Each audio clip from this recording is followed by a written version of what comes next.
नमस्कार, मेरा नाम आलोक है। आप लाइव स्ट्रीज देख रहे हैं। बिहार बिग डिबेट में आपका बहुत स्वागत है। देखिए, लोक आस्था के महापर्व छठ पूजा की समाप्ति हो चुकी है। छठ पूजा संपन्न हुआ है, लेकिन लोकतंत्र का महापर्व अभी जारी है। 4 सीटों पर उपचुनाव होने हैं, जिसके लिए प्रचार प्रसार आज खत्म हो चुके हैं। हमारे साथ कई मेहमान हैं, हम उनसे आपका परिचय करा दें। सैयद मसीह साहब हैं जनसुराज से, बहुत स्वागत है सर आपका। शुक्रिया। हमारे साथ सुमित शशांक जी हैं, बीजेपी के प्रवक्ता हैं, और बिहार के वरिष्ठ पत्रकार रवि उपाध्याय जी हमारे साथ हैं। हम पहले अपने मेहमानों के पास आएंगे, उससे पहले रवि उपाध्याय जी के पास आएंगे। सर, पसीने तो छूट गए हैं इस बार सबके, चाहे इंडिया अलायंस हो या इंडिया अलायंस हो, जनसुराज हो, क्योंकि सभी ने मेहनत खूब की है। अब तो प्रचार का बिगुल बंद हो चुका है। लालू प्रसाद ने भी हुंकार भरी, नीतीश कुमार भी गए, प्रशांत किशोर ने भी रोड शो किया, खूब हुंकार भरी, लेकिन पसीने तो इस बार अच्छे अच्छे छूट गए हैं। देखिए, निश्चित रूप से हर बार जनसुराज नहीं रहता था, इस बार जनसुराज है। जनसुराज के आने के कारण 4 सीटों पर जो उपचुनाव हो रहे हैं, बेलागंज, रामगढ़, तरारी और इमामगंज, सब पर पेंच फंसता हुआ दिखाई पड़ रहा है। और जनसुराज ने जो जातीय समीकरण को देखते हुए हर विधानसभा का, आप देखिएगा कि वहां पर इस तरीके से डेंट लगाने की कवायद की है कि आपको एनडीए हो या एनडीए, दोनों ही परेशान है। और दोनों परेशानी का सबब है कि जो उनके कोर वोटर हैं, उसी में डेंट लगता हुआ दिखाई पड़ता है। आप देखिए, चाहे बेलागंज उठा लीजिए, आप चाहे रामगढ़ देखिए, बेलागंज में जिस तरह से मोहम्मद अमजद को वहां से जनसुराज ने उम्मीदवार बना दिया, रामगढ़ में सुशील कुशवाहा को जनसुराज ने उम्मीदवार बना दिया, और उसी तरह से आप श्रीमती किरण सिंह को बना दिया। और इसी तरह से आप इमामगंज में देखिए, जितेंद्र पासवान को, जो बच्चों के चिकित्सक हैं, वह उनको बना दिया। तो निश्चित रूप से जो ऐसा समीकरण साधा है कि न बाएं चलते बनता है, न दाएं चलते बनता है, आपको सीधे ही चलना है। और यही जो है सो परेशानी का सबब है एनडीए और इंडिया दोनों गठबंधन के लिए। और बीच में प्रशांत किशोर की पार्टी जनसुराज, जो अभी बहुत कम दिनों की 2 अक्टूबर के ही उसका जन्म हुआ है, तो आप देख लीजिए कि कितने कम समय में, और लेकिन सबके लिए परेशानी बनी हुई है। कोई लोग कह रहा था कि प्रशांत किशोर क्या करेंगे, जनसुराज क्या करेगा। प्रशांत किशोर तो चुनाव लड़वाते हैं, लड़ थोड़ी पाएंगे। हाँ, लड़ थोड़ी पाएंगे, सब लोग यही कह रहा था। लेकिन देखिए,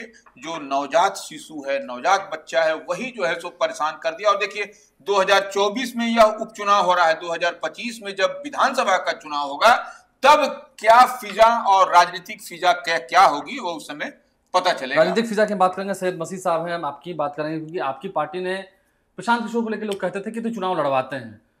कई एनडीए के लोग कहते थे, बीजेपी वाले भी कहते थे तो पोस्टर चिपकाते हैं, क्या कर लेंगे। लेकिन आपकी पार्टी ने इस बार जो उम्मीदवार दिए, आपको लगता है कि सही में पसीने छुड़ा दिए हैं? लेकिन आपको कितना फायदा होगा? पसीने तो छुड़ा दिए हैं, लेकिन आपके कहाँ कहाँ है? देखिए, आज भी मैं बेलागंज विधानसभा क्षेत्र से आलोक जी आया हूँ प्रचार करके। प्रचार के आज हमारा रोड शो था। और जिस तरह समाज के हर वर्ग के लोग, हम महिलाओं से मिले, समाज के ईबीसी के लोगों से मिले, हर लोग का प्रशांत किशोर का चेहरा देख करके, इनकी सोच, इनकी विकास परक सोच, इनकी शिक्षा परक सोच, इनकी जो पलायन को रोकने की जो सोच है, व्यवस्था परिवर्तन की जो सोच है, इससे आम लोग, जो जड़ता की स्थिति पूरे बिहार में थी बनी हुई इंडिया और एनडीए के कारण, तो प्रशांत किशोर जी को लोग उद्धारक के रूप में देख रहा है, बिहार के उद्धारक के रूप में, बच्चों के भविष्य के उद्धारक के रूप में देख रहा है। और हम आपको बता दें कि जिस तरह प्रशांत जी के रोड शो में सभी वर्ग के लोग आए और उन्होंने अपना व्यापक, जिधर से भी प्रशांत जी की का काफिला गुजर रहा था, दोनों हाथ उठा करके लोग समर्थन दे रहे थे रोड के किनारे, बाजारों में। तो हम आलोक जी आपको बता दें कि बहुत अच्छी, ये आज मेरी पार्टी के 40 दिन हुए हैं। 2 अक्टूबर को पार्टी लॉन्च हुई थी, स्थापना अधिवेशन हुआ था पटना में, आप लोग सब उसके गवाह हैं। आपको तो सिंबल भी शायद स्कूल बैग मिला है। ये स्कूल बैग मिला है सभी जगह पर। और हमको उसका काफी, क्योंकि हमारा जो पहला है कि बच्चों के भविष्य को शिक्षा का जो है, विश्व स्तरीय शिक्षा अगर हमारी सरकार बनेगी तो हमारे एजेंडा में पहला है। तो ये बच्चों का जो स्कूल का बैग है, स्कूल का बस्ता है, वो हमको अपील भी कर रहा है। हमको कहीं भी हम जा रहे हैं तो आम लोग, अच्छा, बच्चों के बस्ता को दिखा के कहता है कि बच्चे का बस्ता दिखा, हाँ बिल्कुल याद है। नहीं, लेकिन साइकिल तो नीतीश जी ने दी ना बिहार के बच्चियों को।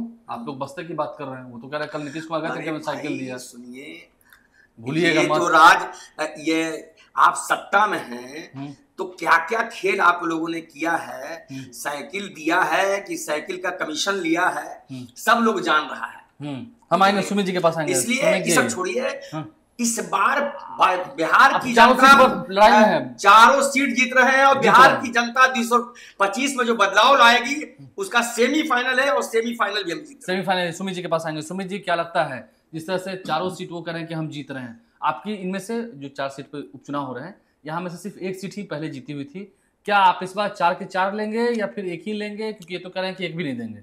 देखिए, वो एक पार्टी के प्रवक्ता है तो निश्चित रूप से वो अपनी पार्टी का पक्ष रखेंगे, लेकिन कहीं ना कहीं बिहार के विषय में जब चर्चा होती है और पूरे देश के विषय में जब अलग चर्चा होती है और बिहार राज्य के विषय में जब चर्चा होती है, तो बिहार में प्रत्येक व्यक्ति, खास करके अंतिम पायदान पे बैठा हुआ जो व्यक्ति है, वो भी, उसकी भी राजनीतिक चेतना इतनी सजग होती है कि वो अपने संसाधनों के प्रति, वो अपने हितों के प्रति इतना सक्षम और सजग होता है कि उसको कहीं ना कहीं कुछ लोग जो मैनिपुलेट करने का काम करने की कोशिश कर रहे हैं, मुझे लगता है कि वो ऐसा नहीं कर पाएंगे।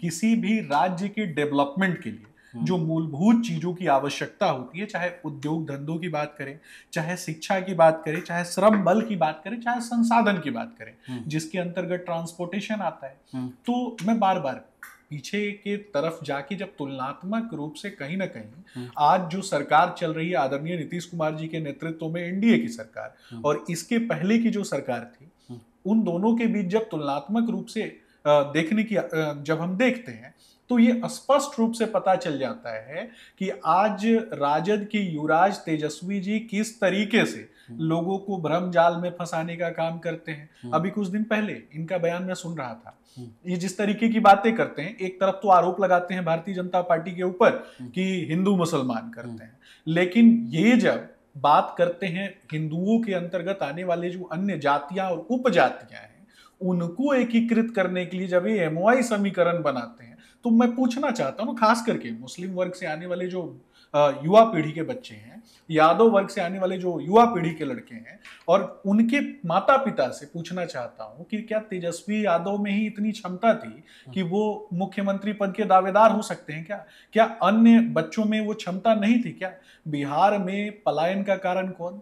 ये समझना है। इंडी अलायंस, खास करके जो कांग्रेस के साथ इन लोगों ने एक गठबंधन जो बनाया है, और इनका नैसर्गिक गठबंधन विगत कई वर्षों से चला आ रहा है, बिहार को लेबर सप्लाई राज्य के रूप में परिवर्तित करने का काम स्ट्रेटेजिकली किया गया। आप लोगों ने रोजगार दे दिया, निश्चित रूप से। मैं वही बता, आदरणीय नीतीश कुमार जी ने कहा कि 12 लाख रोजगार चुनाव के पहले दे देंगे। बिल्कुल, निश्चित रूप से। अगर उन्होंने कहा है, उन्होंने ही तो आज ये बिजली, जिस बिजली का हम उपयोग कर रहे हैं और गुणवत्तापूर्ण बिजली का उपयोग कर रहे हैं, ये देने का काम किसने किया? हमारी सरकार ने किया। और मैं सिर्फ इतना पूछना चाहूंगा कि होली, दीपावली जैसे पर्व हमारे यहाँ जब होते थे, तो उसी समय में बिजली काट दी जाती थी इनके काल में। क्यों काट दी जाती थी? क्योंकि इनका जो अंधेरे का जो प्रचारक लालटेन है, उसका प्रचार हो सके। नहीं, लालटेन की बात की हम करेंगे की तो बात आप पहले बताएं, जनसुराज आपके लिए कितना बड़ा कंपटीशन है, कितना बड़ा चैलेंज है? कोई भी कंपटीशन नहीं है। प्रशांत किशोर तो चुनाव लड़वाते रहता, तो लड़ने के लिए देखिए, मुझे लगता है कि अगर आप उनके विषय में बोलने की बात करेंगे, तो कहीं ना कहीं आइडियोलॉजिकल स्विंग है उनका, और हर जगह पे मैंने देखा है, और खास करके जो प्रबुद्ध वर्ग है, पढ़ा लिखा वर्ग है, वो इस बात को अच्छे से समझता है कि अलग अलग राज्यों में हो सकता है कि, मेरा स्पष्ट रूप से मानना है कि दूसरे राज्य में जाकर के कही गई जो बातें हैं और वहां की जो मूलभूत जो चीजें हैं, उनके विषय में चीजों को परोसना और मुद्दों को परोसना, उनकी भाषा में परोसना, आज भी ग्रामीण तबके से, बिहार के ग्रामीण तबके से आने वाले लोगों को ये सारी चीजें पता नहीं चल पाती हैं, और उनको बताने की आवश्यकता होती है। चाहे वो बंगाल की बात हो, चाहे दक्षिण भारत में कुछ एक राज्य जो है, स्टालिन जैसे जो लोग हैं, उनके साथ इनके जो क्रियाकलाप रहे, उनको कहीं ना कहीं देखने की आवश्यकता है। बहुत ज्यादा इस पे चिंतन और मंथन की आवश्यकता नहीं है। मंथन नहीं कर रहे हैं, मतलब कोई चुनौती आप नहीं है मसीह साहब, सुनो ना, आप कोई चुनौती नहीं है एनडीए के लिए, तो आप चुनौती है किन के लिए?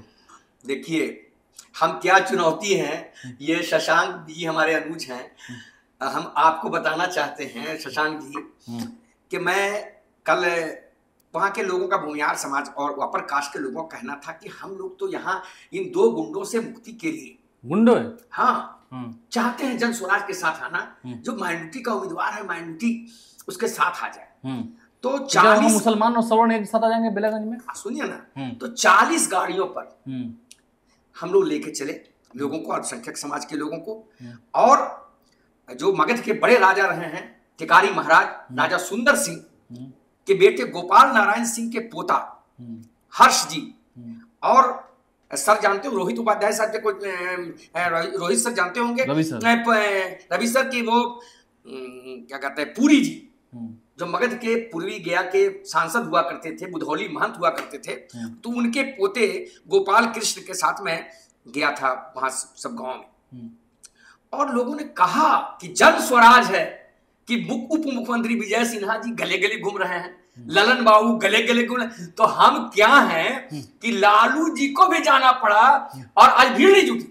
पड़ाव पर जहां कल श्री नीतीश कुमार जी की सभा हुई, वहां बैठने का इंतजाम 1000 ये चेयर का इंतजाम था और 2-3-4 हजार और लोग थे। कल नीतीश जी की भी सभा फेल रही, आज लालू जी की भी सभा, और आज की लालू जी की सभा में तो किन्नर समाज के लोगों के साथ राष्ट्रीय जनता दल के लोगों ने जिस तरह किया है वो मानव अधिकारों का खुला उल्लंघन है। हम उनके प्रति संवेदना व्यक्त करें अपने किन्नर समाज के साथियों के साथ। जो हुआ आपने देखा परसों, एक सीवान के युवराज को भेज दिया था इन लोगों ने वोट को लेने के लिए, कोई असर नहीं, ना ओसामा का, ना प्रतापगढ़ी का, ना आज लालू जी के भी जाने के बाद अल्पसंख्यक समाज में कोई सुधार नहीं है। अल्पसंख्यक जनस्वराज के साथ जुड़ा हुआ, अल्पसंख्यक क्या आरजेडी से चिढ़क रहे हैं कि आरजेडी क्यों नहीं जाएंगे? अरे भाई आपको पता चल जाएगा, आज ही जिस तरह लोग उमड़ा है, चाहे वो इमामगंज हो, डुमरिया हो, रामगढ़ हो, सब जगह लोग जिस तरह तरारी है,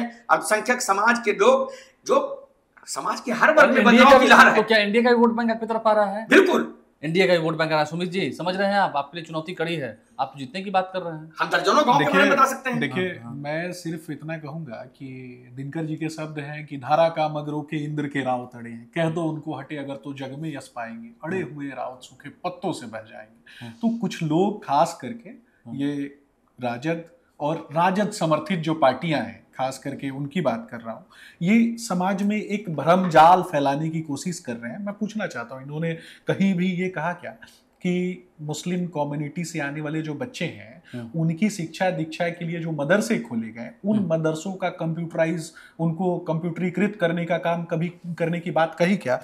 कभी भी उनकी शिक्षा दीक्षा की बात नहीं हुई, क्योंकि अगर मुस्लिम समाज के आने वाले जो बच्चे हैं, वो जो महिलाएं हैं, वो जब पढ़ लेंगी तो उनके अंदर ये डर कैसे डाल सकते हैं भारतीय जनता पार्टी का? आप डर डाल रहे हैं, ये डर नहीं डाल पाएंगे उसके बाद। और आज कहीं ना कहीं जब 4G आ गया, 5G आ गया और इस तरीके की जब तकनीकें आई और दुनिया जिस तरीके से पूरी दुनिया जब एक हो रही है, दुनिया में कहीं भी कुछ भी घटनाएं होती हैं तो सबको पता चलता है, तो उसके बाद कहीं ना कहीं एक समाज में भारतीय जनता पार्टी के प्रति जो भ्रम फैलाया गया था, उससे जब लोग बाहर निकले, मैं यही पूछना चाहता हूँ खास करके इनसे, क्या पूछना, इनके पहले की जो सरकार थी वो बताए ना कि सबसे ज्यादा मुस्लिम कम्युनिटी के जो बच्चे हैं उनके ऊपर FIR हुआ। बिहार में अगर जो बच्चा रहता था उसको या तो लूट गैंग में शामिल होना पड़ता था और नहीं तो उसके ऊपर FIR होते थे, नहीं तो उनको अपने घर मुसलमानों के लिए क्या उनसे वोट लेने की बात। शशांक भाई, मैं आपका ध्यान आकृष्ट करके बताना चाहता हूं कि स्वर्गीय अटल बिहारी वाजपेयी जी जब प्रधानमंत्री से देश के, और श्री मुरली मनोहर जैसे शिक्षा मंत्री थे, मानव संसाधन विकास मंत्री कहलाते थे उस समय, उन्होंने मदरसों के आधुनिकीकरण का प्रोजेक्ट सैंक्शन किया। 10 साल से आप सरकार में हैं, उनकी रूह को सुकून नहीं मिलता होगा वाजपेयी साहब की कि उन्होंने जितनी अच्छी योजना बनाई। आपने तो मदरसों पर क्या क्या नहीं किया है। आपको ये बोलने का कोई हक नहीं है कि जो मुस्लिम समाज की जो युवा पीढ़ी जो शिक्षा से वंचित है, एक ऐसा समाज जिसमें 50% से ज्यादा लोग मैट्रिक के ऊपर की शिक्षा नहीं पा सकते हैं, बड़ा वर्ग इंटर नहीं कर पाता है, बड़ा वर्ग इंटर के बाद नहीं पढ़ पाता है, तो आपको राजधर्म यह है। चाणक्य ने क्या कहा है कि नेत्र से, वाणी से, आचरण से, चरित्र से निष्पक्ष होना होगा। तो आप इन मुस्लिम बच्चों के लिए भी सोचिए। रवि सर के पास भी सवाल है, रवि सर भी बोल रहे हैं। एक बार समझने वाली बात है, इस बार जो 4 सीट पर उपचुनाव हो रहे हैं उसमें देखिए निश्चित रूप से जनसुराज की चर्चा हो रही है। हो सकता है कि भारतीय जनता पार्टी के प्रवक्ता हमारी बात से इत्तेफाक न रखें, लेकिन जनसुराज की चर्चा आम आवाम में हो रही है, यह बात फैक्ट्स है। और दूसरी बात, एक बात हम लोग भूल रहे हैं कि ये जो 4 सीट के उपचुनाव हो रहे हैं, उस पर 2 सीट पर AIMIM ओवैसी की पार्टी चुनाव लड़ रही है, उसकी कहीं चर्चा नहीं है। और हम बता भी देना चाहते हैं, बेलागंज से मोहम्मद जमीन अली खड़े हैं ओवैसी की पार्टी की तरफ से मोहम्मद, और उसी तरह से इमामगंज से कंचन पासवान खड़े हैं ओवैसी की पार्टी से, लेकिन इसकी चर्चा कहीं नहीं। तो इसका मतलब जो मुस्लिम वोटर्स हैं, जो मुस्लिम मतदाता हैं, वह पूरी तरह से फोकस्ड हैं कि उनको क्या करना है और कहां वोट डालनी है उनको। तभी जो है रोजगार की बात की इन्होंने, तो कहा भी अटल बिहारी वाजपेयी का नाम, लेकिन क्या क्या आरोप मर दिया। तो आप लोग तो फिर लगता है कहीं लड़ाई में नहीं रहेंगे, आप तो सिर्फ मुसलमानों का डर दिखा करके कह रहे हैं। देखिए, ये तो मैं सीधा बता रहा हूँ ना, ये तो मेरा पूरा का पूरा आरोप आरजेडी के ऊपर है। और उसी के पृष्ठभूमि पे कहीं ना कहीं अपनी बुनियाद को खड़ी करने आपकी लड़ाई जनस्वास्थ्य नहीं है, आपकी लड़ाई जनस्वास्थ्य नहीं। मेरा स्पष्ट रूप से मानना है कि हम अच्छाई के लिए और बिहार की तरक्की के लिए काम कर रहे हैं। लड़ाई से कहीं आगे बढ़ के सबसे ज्यादा अगर कोई आवश्यक है तो बिहार की उन्नति, तरक्की और बिहार के बच्चों का भविष्य आवश्यक है, जो कि आदरणीय नीतीश कुमार जी ने सीधे कहा कि 12 लाख रोजगार, 12 लाख नौकरियां देने का काम उनके नेतृत्व में एनडीए की सरकार करेगी। आपके तरफ तो एनडीए एकजुट भी नहीं दिख रहा, आप एनडीए की बात कर रहे हैं, एनडीए एकजुट कहां दिख रहा है? कहां गए चिराग पासवान? चुनावी जुमला है।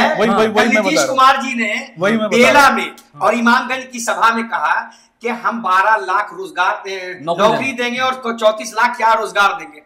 तो इनके जो नेता हैं श्री नरेंद्र मोदी जी, उन्होंने भी कहा था 2 करोड़ नौकरी देंगे, 15 लाख देंगे।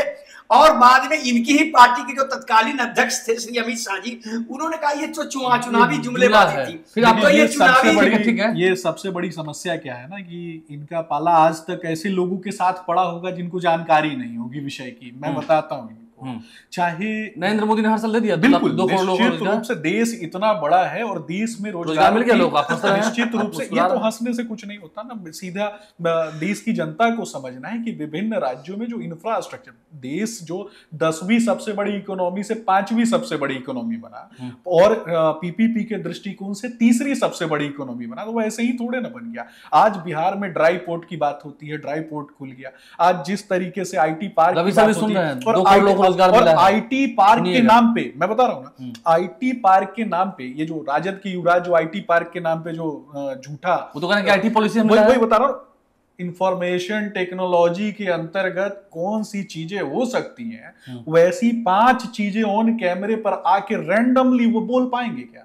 वो नहीं बोल सकते हैं, उनको जानकारी नहीं। भाई आपको जानकारी नहीं, आपका जो गठबंधन है उसी में आग लगी हुई है। आप पूछिए जाके मांझी जी से कि क्या हश्र है उनका इमामगंज में। चिराग पासवान साहब क्यों नहीं गए?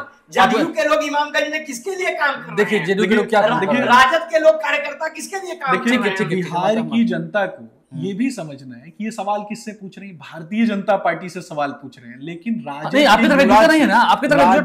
राजद के युवराज से कभी ये प्रश्न पूछा गया क्या कि आदरणीय चिराग पासवान जी की माता जी के विषय में जिस तरीके से शब्दों का चयन ठीक लालू जी के युवराज के मंच के नीचे से किया गया था, और वो भी एक ऐसी व्यक्ति के पत्नी के विषय में वो शब्द प्रयोग किए गए थे जो कि ऑन कैमरा मैं नहीं बोल सकता हूं, जिनको पद्म विभूषण मिला और उसके अलावा जिनको द्वितीय अंबेडकर कहा जाता है। तो ऐसे लोगों की बात होती है। और खास करके राजद के युवराज से तो ये बार बार बोलते हैं ना कि संविधान बचाना है, संविधान में कितने खंड हैं, कितनी धाराएं हैं और फंडामेंटल राइट्स क्या होते हैं,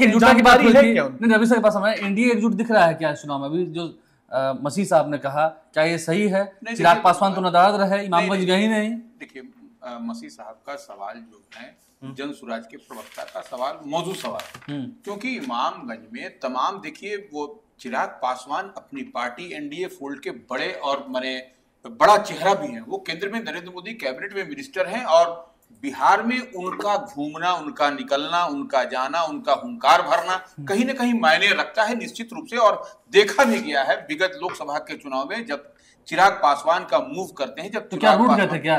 अब वही नहीं, देखिए सबसे बड़ी बात है जो जनसुराज की ओर से भी कहा जा रहा है और तमाम विपक्ष की ओर से यह सवाल उठाया जा रहा है कि चिराग पासवान क्यों नहीं गए। तो देखिए वहां पर कौन है, वहां पर आपको जनसुराज से जितेंद्र पासवान, देखिए डॉक्टर जितेंद्र पासवान, हाँ वही एनडीए की ओर से दीपा मांझी है, मांझी जी की बहू। हाँ, लेकिन जनसुराज से पासवान है, जितेंद्र पासवान बच्चों के चिकित्सक, गांव गांव उनकी पकड़ चमक धमक है।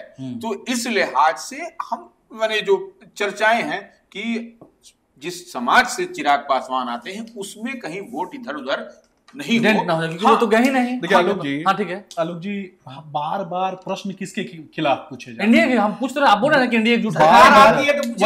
मैं बोल रहा हूँ ना, बार बार भ्रम किसके खिलाफ फैलाया जाता है? सरकार के खिलाफ, हमारे इंडिया, ये जो खास करके जो हमारा एनडीए का गठबंधन है उसके खिलाफ। मैं पूछना चाहता हूं, तेज प्रताप जी कहाँ हैं? कहीं दिखाई दे रहे हैं क्या? किसी चुनाव में प्रचार करते हुए वो दिखाई दिए? और इनकी जो सिंगापुर वाली दीदी थी वो भी तो नहीं दिखाई देती है। तो इस पर भी तो चर्चा होनी चाहिए ना कि राजद कितने टुकड़ों में बटी हुई है। इस पर कभी चर्चा नहीं में भी विभाजन है, आपको लगता है? जनता तो बोल रही कि परिवारवाद पर चोट करेंगे, जन स्वराज को वोट करेंगे, लेकिन आप उसके खिलाफ बोलते नहीं है। परिवारवाद के खिलाफ करारी विधानसभा क्षेत्र में उसके खिलाफ शशांक भाई, करारी विधानस्वर्गीय विधानसभा क्षेत्र की भारतीय जनता पार्टी राजद के खिलाफ करारी प्रखंड में सिमटी हुई है। और सहार में स्वर्गीय परमेश्वर मुखिया जी का जो प्रभाव क्षेत्र है सहार का इलाका, आप पता लगा लीजिए। जन स्वराज के प्रवक्ता राजद के खिलाफ बोलते हैं कब नजर आए? राजद के खिलाफ नहीं बोलते हैं क्या? जन स्वराज के प्रवक्ता भाई सुनिए ना, सबसे ज्यादा नौवा फेल की बात किसने की है? सबसे ज्यादा लैंड फॉर जॉब की बात किसने की है? कहते हैं, आप क्यों नहीं कर रहे हैं? लेकिन आपके पास जवाब होना चाहिए ना कि उनके तरफ क्या है, कितना बिखराव है, क्या गिरता है? आपकी तरफ तो बिखराव दिखा ना। मैं तो आलोक जी सीधा बोलता हूं कि बिहार के बच्चों को एक कहावत है ना कि अंधों में काना राजा, उस कहानी को चरितार्थ करने के लिए लालू जी ने अपने सुपुत्र को नहीं पढ़ाया और खास करके पूरे के पूरे समाज को यह मैसेज दिया कि मैं अपने बच्चों को नहीं पढ़ाता हूं, तुम भी मत पढ़ाओ। और कहीं ना कहीं उसके पलायन का कारण बेलागंज में पूरे यादव का वोट नहीं मिल रहा है। आज बिहार के बच्चों के हाथ में, आज बिहार के बच्चों के हाथ में कलम है।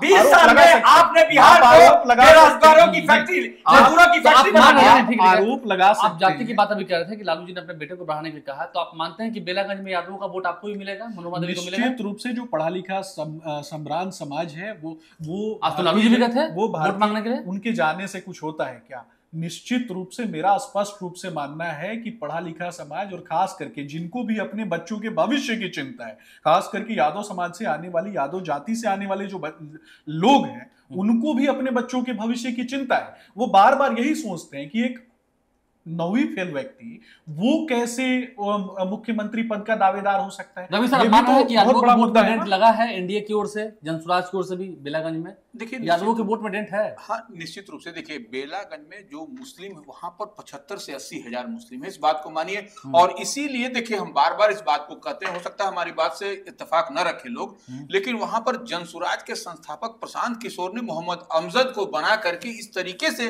वहां के खेल को बिगाड़ दिया है। और वही वहां पर परेशानी का सबब है जेडीयू और आरजेडी दोनों के लिए, मनोरमा देवी के लिए भी और विश्वनाथ। प्रशांत किशोर की पार्टी ने सबको बेदम रखा है। एकदम ये पता ही नहीं को चल पा रहा कि कौन एक नंबर है, लेकिन हमको तो डाइजेस्ट नहीं कर रहे हैं। आरजेडी के लोग तो घूम घूम के कह रहे हैं कि आप लोग बीजेपी की बी टीम है। अरे भाई, बीजेपी कह रहे हैं कि आरजेडी की बी टीम है। हम तो जनता की ए टीम है और जनता किसके साथ है? आलोक जी और अपने अनुज शशांक जी को भी मैं 23 तारीख को निश्चित उसमें मिठाई खिलाऊंगा। मिठाई खिलाएंगे? हाँ बिल्कुल। बेला में जिस तरह आज जन सैलाब उमड़ा, जिस तरह इमामगंज में जितेंद्र के पक्ष में बुला, जिस तरह सुशील कुशवाहा जी के पक्ष में, राजद को तो वहां बहुजन समाज पार्टी ही नानी याद दिलाए हुए है। और बिहार में इनके परिवारवाद, भारतीय जनता पार्टी का परिवार हो, जगदा बाबू का परिवारवाद हो, मांझी जी का परिवार है, जनता एकदम कह रही है कि परिवारवाद पर चोट करेंगे और जनता परिवारवाद पर चोट करने के पूरे देश में कहते हैं कि लालू परिवार, मुलायम परिवार, स्टालिन परिवार, मुफ्ती परिवार, वो अभी परिवार का बेटा है, सोरेन पांडे का बेटा है। इसके अलावा अबे चंपा सोरेन के परिवार में कितना टिकट आपने दिया? एक परिवार में 5 टिकट दिया आपने। इसके अलावा मैं सीधा चंपा सोरेन चपड़ की पत्नी, उसकी बेटी, उनके बेटे, उनकी बहू, 5 टिकट दिया आपने। इसके अलावा और कहिएगा तो और मधु। इसके अलावा बिहार की जनता को खास करके लाइव सिटीज के माध्यम से जो बिहार की युवा पीढ़ी जो सुन रही है उसको समझने की आवश्यकता है कि ये किसकी बात करते हैं। ये बात बात पे कहते हैं ना कि बिहार के डेवलपमेंट की बात करेंगे, लेकिन मैं पूछना चाहता हूं कि एक तरफ तो कहीं ना कहीं राजद के युवराज का तो पर्दाफाश हो गया कि वो कहते हैं कि शराब बंदी जो है वो गलत है, शराब को कहीं ना कहीं लाने का काम और शराब कारोबारियों से पैसा लेने का काम, और ये भी कहते हैं कि शराब पहले से ना किसी भी पार्टी को चलाने के लिए कहीं ना कहीं बहुत ही फाइनेंशियल बैकअप बिहार की में शराब आवश्यकता माफिया होती नहीं है। है, जहली और साहब से लोग नहीं शराब मर रहे हैं। माफिया बिहार से में जहली पैसा साहब से लेने- लोग नहीं मर रहे हैं। शराब माफिया से जो लोग पैसा लेने की बात करते हैं तो वैसे ही लोग कहीं ना शशांक कहीं जी, भाई, बिहार एक में भी क्या मेरी बात सुनिए। बिहार में क्या शराबबंदी सफल अभी है? जी मैं आपके संज्ञान में एक बात जहली लाना साहब से लोग चाहता कैसे हूं। मर रहे हैं? बिहार में समझ लेना चाहता हूं। बिहार में- एक मिनट मैं आपके बिहार संज्ञान दिलाना चाहता हूं। मेरी बात में- आपको जान के ये आश्चर्य होगा और ये मानव अधिकारों का बहुत बड़ा उल्लंघन है, मानवीय संवेदना का विषय है कि बिहार की जेलों में 1.5 लाख ऐसे लोग हैं जो आज तक बेल का पिटीशन नहीं फाइल कर चुके मैं हैं। आपसे किसी की पूछना आर्थिक चाहता स्थिति- हूं, ये आर्थिक खराब है। ये सारी कि चीजें पश्चिम 1.5 साल बंगाल में प्रशांत कई किशोर साल जी से को जेल क्यों में नहीं पड़े समझ हुए में आई? ये सब चीजें ये सारी बातें पश्चिम बंगाल में क्यों नहीं समझ में आई? जब रोहिंग्या इन्फिल्ट्रेशन जो है वो जब होता आप है लोग तो खाली पश्चिम बंगाल ध्रुवीकरण में, की बात नहीं, करते रहते हैं। ध्रुवीकरण की क्या बात होती है? अरे बिहार की बात कीजिए ना। बिहार की बंगाल भी तो सीमाओं उसी के देश लिए में भी है, खतरा उसी देश में है, है। झारखंड की सीमाओं के लिए खतरा है। ठीक है। रोहिंग्या रवि सर, हम मैं बात मुद्दे कहता पाते हूं, हैं, मैं मुद्दे भारतीय पाते हैं। मुसलमानों की बात नहीं कर रहा। हम मुद्दे पाते हैं। ऐसा बोल के झारखंड का चुनाव प्रभावित नहीं होगा। रोहिंग्या मुसलमान देश के संसाधनों के लिए और देश के मुसलमानों के लिए खतरा ठीक है, आप ये कुछ बताइए। एक लोग नहीं, आलोक जी पूरी बात सुने। कुछ एक लोग जो कहीं ना कहीं रोहिंग्या मुसलमानों को इसलिए बचाने की बात करते हैं क्योंकि उनके नाम के साथ एक शब्द जुड़ जाता है मुसलमान। और मेरा स्पष्ट रूप से मानना है कि भारतीय मुसलमान जो हैं उनका डीएनए जो है वो कहीं ना कहीं श्रेष्ठ है वैसे लोगों से, और ऐसे लोगों के आने से, खास करके जो बांग्लादेश से, म्यांमार से जो अवैध तरीके से जो आने वाले लोग हैं, उनके कारण कहीं ना कहीं उनका खास करके फिर आप भारतीय मुसलमान मुसलमानों करने के लगे। संसाधनों चले को गए, इसे शशांक अगर भाई, कोई छीनेगा पूरे तो ये पूरे रोहिंग्या बिहार मुसलमान में- छीनेंगे। इसी पूरे बिहार में और बिहार में और अमली वकील के ऐसे ही लोगों को इसी परेशान तरह किया, एक- ऐसे एक ही मिनट। लोगों को बिहार में परेशान एक किया। बार मुसलमान पर चला जब गया। तक हमारी सरकार नहीं आने देंगे, हाँ, नहीं आने जब देंगे। तक हमारी सरकार अरे नहीं भाई, आने देंगे, बॉर्डर भी तो आ गया है। और बॉर्डर भी आ गया है। और क्यों आने देंगे? और मुसलमानों को जो किसका डराने साथ की है? कोशिश करेंगे ये वो भी डराने नहीं, नहीं ठीक है, देंगे। आप ये बात है। किसके साथ उनके है? बच्चों की शिक्षा इन दीक्षा चार के लिए सीटों भी नहीं, काम करेंगे। इन 4 सीटों पर मुसलमान भी वोट करेंगे आपको। 4 में से कितना 2 जीत जाएंगे आप? 4 में 4 सीटें जो चारों? 4 में 4 सीटें इस रवि वक्त सर, आप क्या लगता है देखेंगे कांटे की टक्कर है? लेकिन अंतिम निश्चित रूप से प्रतिक्रिया आपसे। चार सीट पर अभी कहना पाना बहुत मुश्किल कि कौन आगे, क्योंकि- कौन पीछे, कह नहीं क्योंकि पाएंगे। आज जो है सो चुनाव प्रचार समाप्त हुआ है। देखिए जनता के मन में उथल पुथल होता एक होगा। दिन पहले सारा कुछ डिसाइड होता है, सब कल। कुछ बैठ के होगा। निश्चित रूप से कल आपको स्पष्ट रूप से लेकिन दिखाई नहीं, आलोक जी, जनता जो के चीजें सुंदर समझ में आ राजनीति रही को हैं। कपड़े लत्ते कर दिया। ठीक है, आलोक जी, कपड़े लत्ते हो गए हैं। आलोक जी, जो सूचनाएं प्राप्त हो रही हैं प्रेस मीडिया के जो साथी हैं उनके तरफ से और आम जनता के माध्यम से, जो न्यूट्रल लोग हैं उनके तरफ से अभी तक जो चीजें हैं वो भारतीय जनता पार्टी और एनडीए के पक्ष इंडिया के पक्ष में सकारात्मक देखना दिखाई होगा। दे अभी रही कुछ कहना मुश्किल है। रवि सर भी कह रहे थे। दोनों मेहमानों का बहुत शुक्रिया। बिहार बिग डिबेट में आज के इतना ही, और देखना होगा परसों वोटिंग होनी है। हम ये तो जरूर आपसे अपील करेंगे, जो लोग बेलागंज के, इमामगंज के, रामगढ़ के, तरारी के लोग हमें देख रहे हैं, वोट अपना जरूर डालिएगा। आपका वोट लोकतंत्र को स्वस्थ करेगा। और खास अपना करके वोट जरूर दीजिएगा। खास करके ये बात- मैं युवाओं से कहूंगा, माताओं से कहूंगा, बहनों से कहूंगा कि वोट उनको नहीं भी आप चाहिए। मतदान अवश्य करें मतदान अवश्य और करें। बिहार के परिवर्तन के लिए मतदान चलिए, अब करें। क्या मतदान मतदान करेंगे करें। तो वो जाने, जनता जाने। 13 तारीख को वोटिंग होनी है, परसों वोटिंग होनी है और 23 को मतगणना होनी है। देखना होगा क्या नतीजा निकल के आता है। आप लाइव से बने रहें, हमारे चैनल को सब्सक्राइब कर लें। अगर इस वीडियो को फेसबुक पर देख रहे हैं तो पेज को लाइक करना भूलें। बहुत बहुत धन्यवाद।